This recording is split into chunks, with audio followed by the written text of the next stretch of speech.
Hi.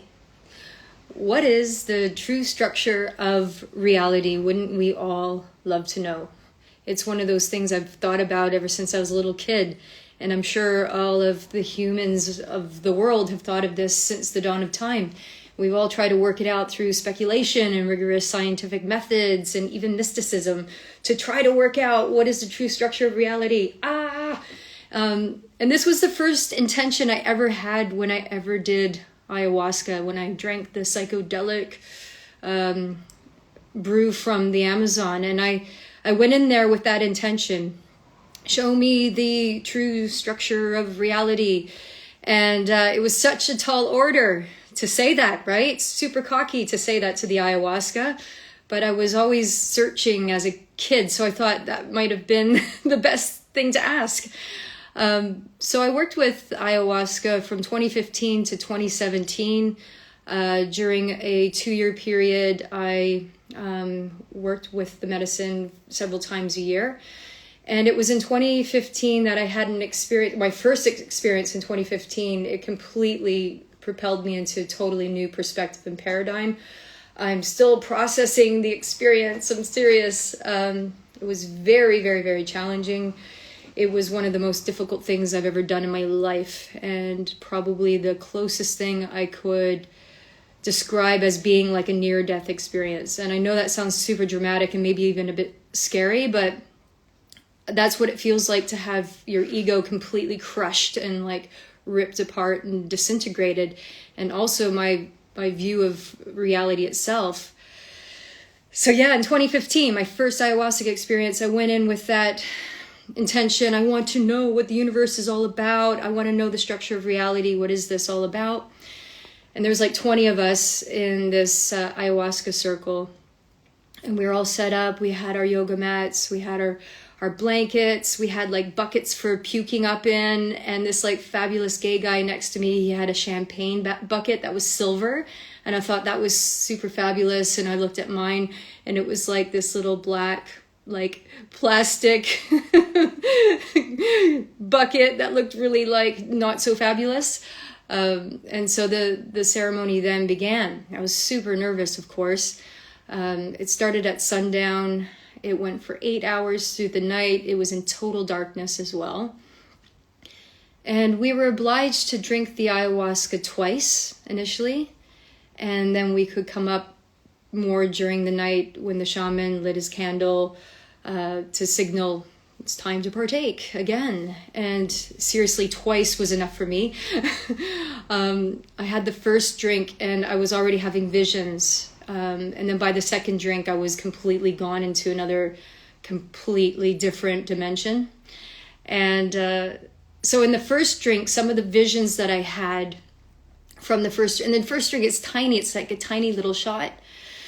My first things I saw were 2 iridescent red and green neon snakes, and they were glowing and they were intertwining as they moved around me. I was like, wow, and it was so vivid. I also had visions of jungles growing, lush jungles, jaguars. I had elephants coming in as well.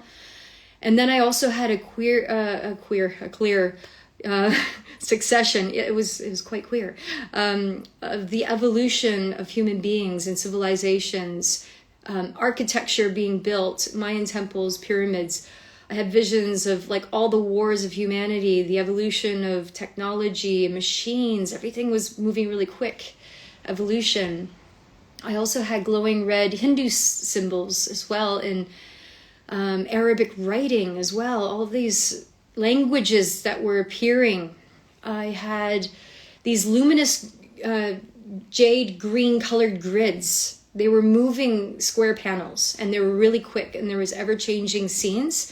It was like some kind of pictorial database, and the history of the world, the history of everything was there, and it was like codes and numbers, and there was rapidly changing dates as well. It felt like it was like half a time machine and half database, but it was kind of high tech but organic. And I had this knowing when seeing this that I had lived many times before, and that was really odd for me because I've never had the cosmology of reincarnation. I wasn't grow up with that belief system of past lives or reincarnation. I also had visions when I opened my eyes. I opened my eyes and I saw this white beam of light. It was like a scanner, and it started going down, scanning my entire body. And as it was scanning me, I felt energy buzzing through my body. It was intense scanning. It was crazy. I also saw grids, like a matrix. It looked green and red, but then when I looked at it more closely, I could see it was the full spectrum of the rainbow, all the colors of the rainbow in a matrix grid moving through the room. It was connecting every single person and everything in the room, all the walls and everything. I also looked at my hands, which was really super psychedelic. I could see like photons, like light energy. I was just full of energy, and all the photons had the spectrum of the rainbow. So I was like full of rainbow light. Then after about an hour of watching all of these amazing visions, they were like so crystal clear and like being in virtual reality. I went up and had the second drink of the medicine and went and sat back down. And then it hit me really hard. I was like whooshed out, like sucked out of my body into a totally different dimension. It was insane. It was like undulating huge strands of DNA, like primitive futuristic clockwork everywhere. There were all these impossible characters I can't even begin to describe. It was technicolor alien weirdness. It's so difficult to describe. It's like so DMT, but it had personality. It was personality energy big time. And it felt like that episode from 1938 Looney Tunes, you know, when Porky Pig goes to Wacky Land. Like that was it. I was like, I've lost my mind. And I just couldn't even relate to what I was seeing. I was so toast. Like my body was completely toast, but my consciousness was so clear. And I was in this other dimension and I was losing it. I was like, what is this? What the hell am I looking at right now? What is this? And I felt that there was this consciousness there, and it answered me. And it said, well, Tree, what did you expect to see? And I was like, not this. I wasn't expecting this. I used a lot of cuss words, actually. I was so disturbed and confused by what I was seeing. And I was looking at these hyper objects that I couldn't even interpret apart from the DNA. And the consciousness said to me, don't you get it? Don't you understand what you're seeing? This is all a fun game. This is all a cosmic game. This is a cosmic joke. And as soon as I heard that, I got really freaked out. I got really actually quite pissed off. And I was like, no, I lost my sense of self and reality.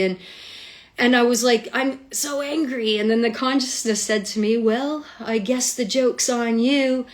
And as soon as this consciousness said that to me, I was like, I got propelled into this place of absolute like ego death. Really, I was like, no, leave me alone. It was really intense. And I was in this weird vantage point where I could see my body down in the shamanic circle sitting there. And my head was slumped down. And I saw this amazing golden cord that was coming out of the top of my head up to where I was in this dimension. And as soon as I got angry at the consciousness, I like slid back. I was sucked back into my body through this golden like gateway, this thread, the umbilical cord. And then I was in my body, and then all of a sudden I got all this quick succession of me and my life fighting and arguing through my ego since I was like 3 years old, like having this really bad attitude, being very rigid and being really, it was like watching my life flash before my eyes. It was like watching the presentation of my life's character. And I felt like this knowing that this is why I wasn't getting the cosmic game. I realized that I had been way too critical my whole life. I was too rigid. I had this controlled version of my own idea of who I was and how the universe worked. And I wasn't like surrendering to the cosmic game, and I wasn't seeing that it was all high humor and fun, and like we're here to play this game. And it was mental. And the interesting thing is that like this consciousness was speaking to me. It was like downloading the information super quick into my mind, and it was so clear. And even though my body was completely gone, my cognitive functions were razor sharp. The ideas, the solutions, the visions, they all came so quickly, like it was a knowing, and it was like beyond clarity. And like every time I argued with this consciousness, which was the ayahuasca consciousness, it showed me where I was wrong. It was amazing. My mind was blown. Like every time I tried to work a little angle, it showed me that I was wrong. And it was teasing me too as I was going through all of this hell. It was teasing me. I was laying there at one point shivering, and I was freezing. I kept saying, I'm dead, I'm dead. And the consciousness came to me and was laughing and saying, ha ha ha, no, you never die. You are forever. You are infinite. And I was like, no, I want to die. And like, this is how much of a little idiot ego human I was being. And yet this consciousness was also very loving, even though teasing me and just helping me through this ego death. And at one point, the ayahuasca said to me, you're as high as a buzzard. And I was like, what does that even mean? Like, that's so dumb. Like, buzzards are always hanging around dead bodies. How can I be like high in the air as a buzzard? And so I kept having these little arguments with the plant. And funnily enough, like the next day, I actually Googled buzzards.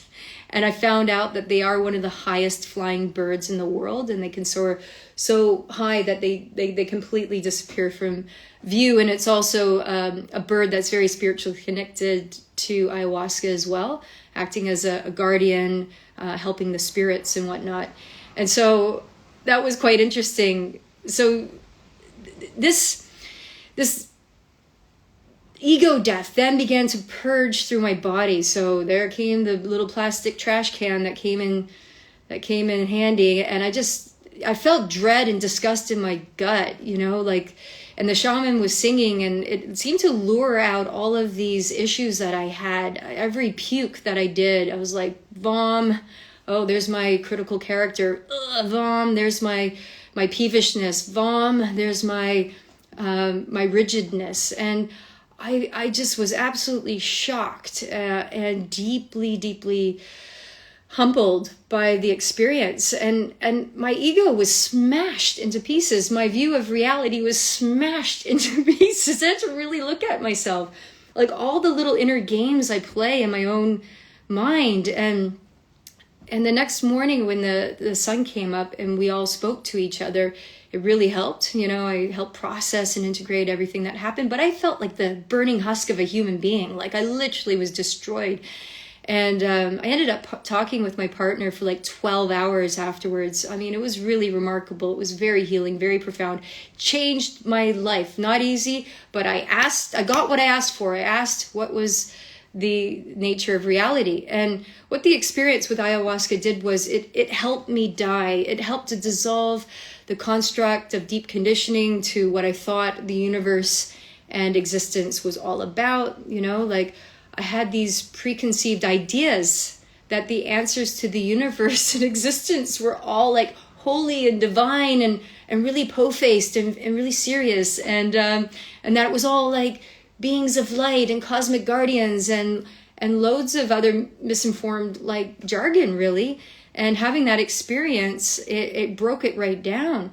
And what this experience did for me is it like gave me a different vantage point beyond the human or egoic conditioned construct. It like also set me free from it. It allowed me to see the cosmic game that we're in and this ever expanding circus of strangeness and delight and horror that's constantly evolving. It was just, yeah.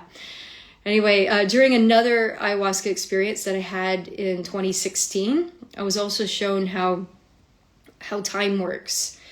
So the consciousness pulled me into what looked like a column of light, and I'm floating in this column of light, and I understand this to be space and time, and it was all in the now moment. And the columns had so many different dimensions and layers of light, and these layers of light were history and dimensions and what was happening now in the universe. So time, everything was happening now. Ancient Egyptian times was now. All the great wars were happening now. My birth was happening now. My death was happening now. My mother's birth was happening now. And it went on and on and on. And I went into this particular ayahuasca ceremony not thinking much about, how time worked or, timelines or dimensions or anything like that. But I was certainly open to those concepts after that particular experience with ayahuasca, and it got me researching a little bit more into the science behind it all. Like there's nothing in the laws of physics to state that time should move in a forward direction that we know. So linear time is kind of a human construct, and the symmetric nature of the laws of physics reveals that time could easily also move backwards direction, as it does forward. There's a theory called the Big Crunch hypothesis, and it's about time running backwards when the expansion of the universe stops, and it starts to contract back on itself. So I think because of that, we interpret time as perhaps moving forward. But anyway, it's called the theory, the Big Crunch. And there's also the block universe theory, where time and space are connected to what we're known as time or space-time. And this theory shows us that perhaps time travel and time passing is an illusion. And the model of this theory states that the space and time are part of a four-dimensional structure where everything that has ever happened has its own coordinates in space-time. And I often wonder if that's what I was experiencing in this particular ayahuasca journey and the column of time, except I was in a cylinder opposed to a cube. But I don't know, maybe there's a cylinder within the cube. I don't know. But it was pretty wild to be shown these sort of things. There's a great book by an author called Adam Frank. It's called About Time, Cosmology and Culture at the Twilight of the Big Bang. And in the book, it goes into this a little bit more, and it talks about everything as being a series of now. And everything that we perceive as the past is simply an illusion that's formed in our brain. And knowing the science behind experiences of consciousness, like in the psychedelic experiences or lucid dreaming or altered states of consciousness, like it can only help but validate, like the profundity of these experiences. Like, it's wild. Like, in fact, I think that perhaps the great feats of science and invention have come from perhaps these cosmic states of consciousness where, there are tons of examples of it too, where there's been these feats of science that have come in these strange, altered, profound states of consciousness. So I kind of thought of that a lot about the ayahuasca. And beyond my experiences with ayahuasca, which I've never talked about, by the way, this is the first time, they really shaped my thoughts and views on the structures of reality.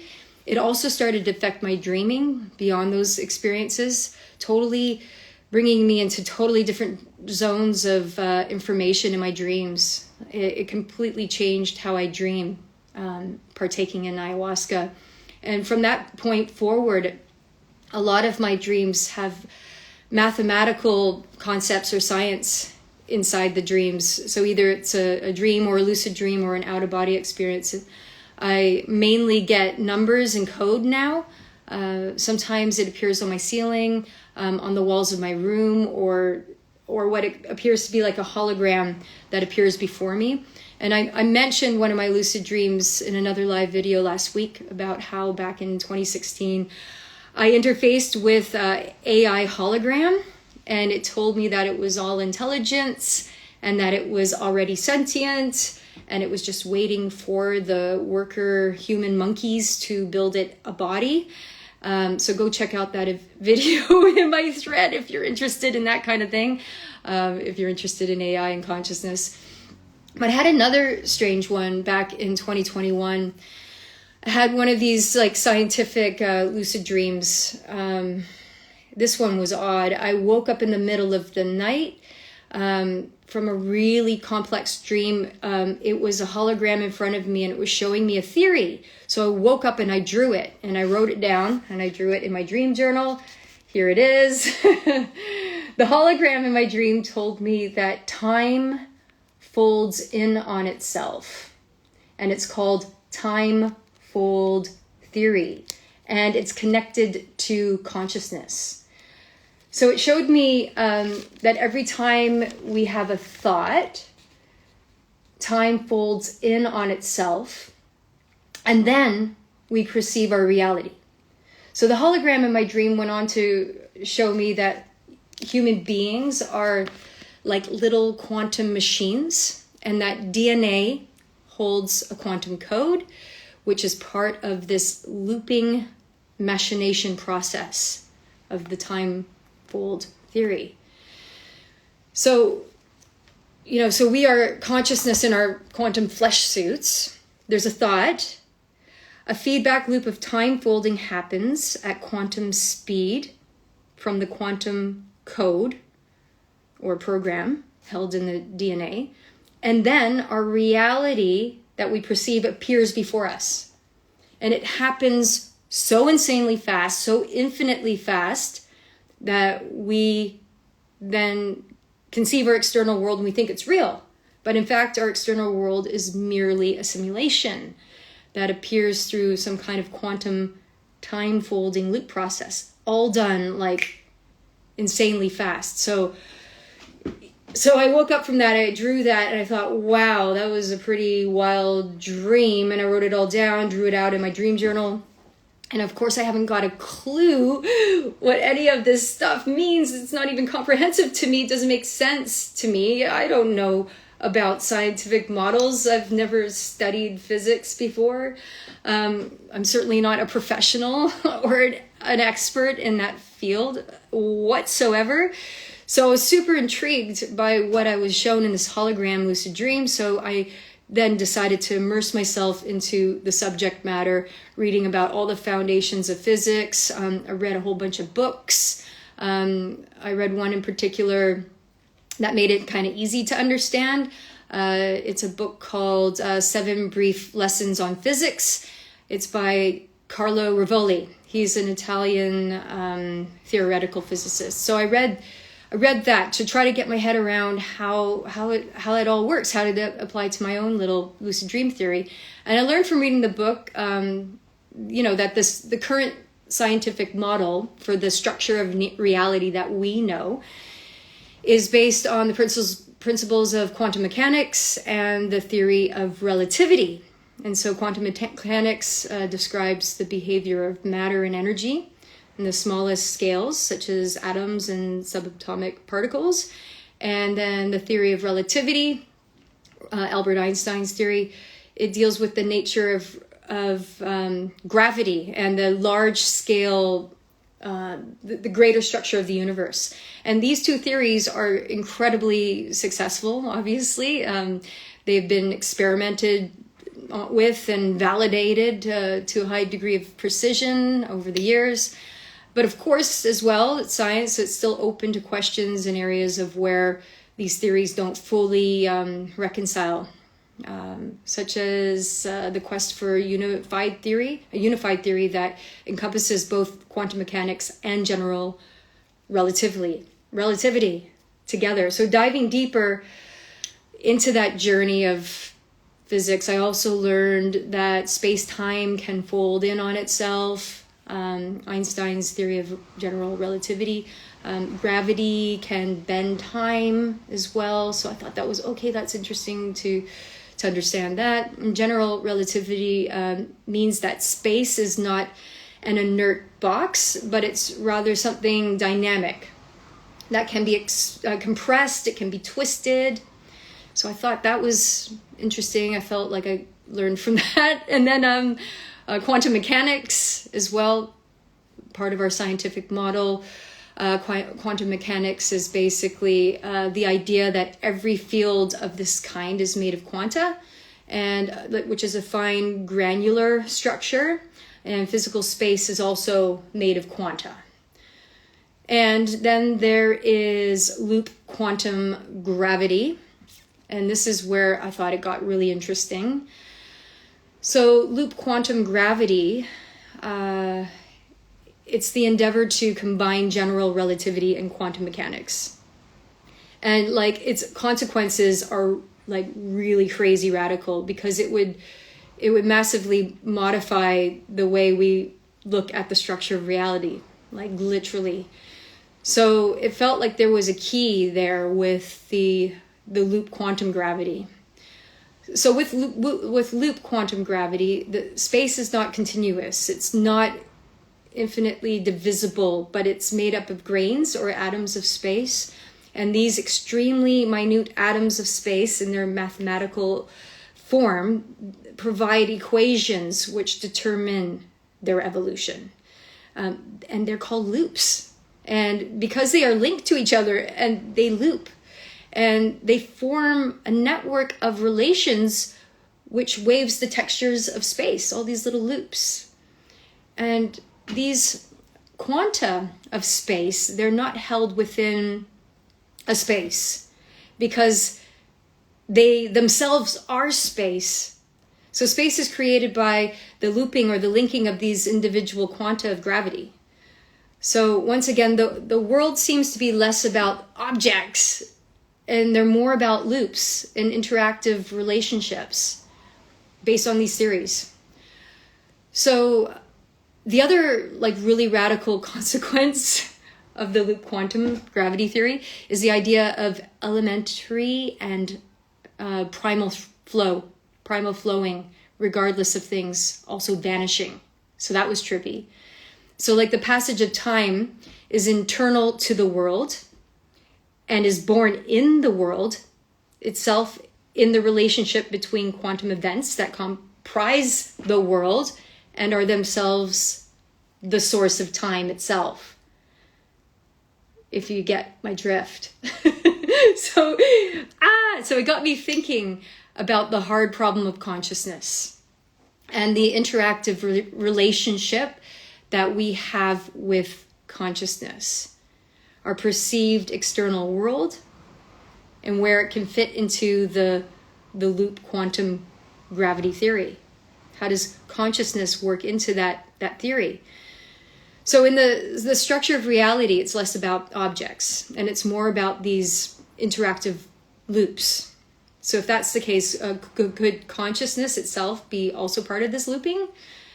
Like, could time folding in on itself be related to the elementary and primal time flowing, regardless of things also vanishing, which is described in the loop quantum gravity theory?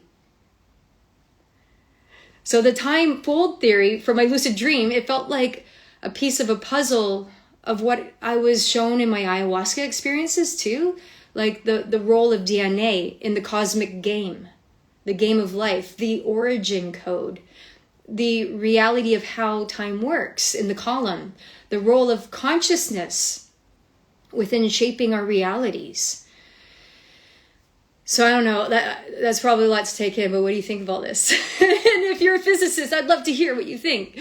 What do you think of this lucid dream timefold theory that I was shown, and how it fits into the understanding of the current structure of reality based on science, also consciousness? Are we living in a simulation? Is this some sort of cosmic game for like pure entertainment, horror, and delight, like some kind of organic virtual reality experience? Are we quantum machines ourselves?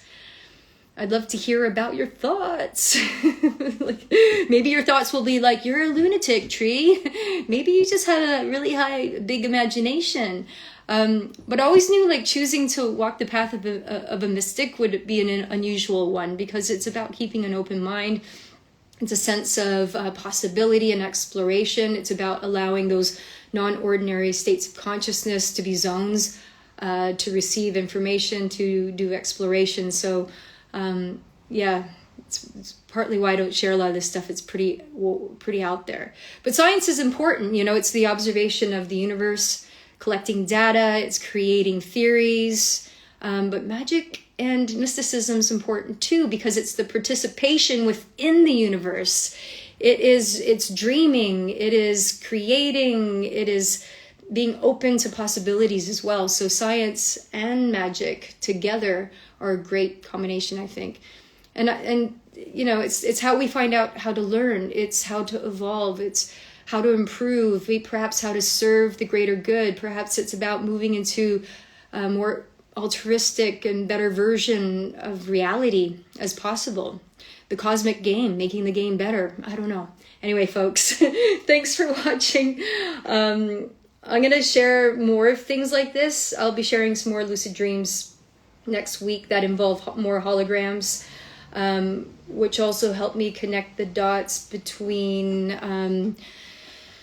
the importance of DNA and this hypothesized structure of reality. So I'm gonna do a live perhaps next week sharing some more lucid dream holograms that I have had over the years, and just connect the dots and piece it together and see what we can come up with. Maybe we can work out the nature and structure of reality together. But thank you for joining in on this I don't know what that was, but whatever it was, thanks for listening, and hope to see you soon. And if not, perhaps in the dreams.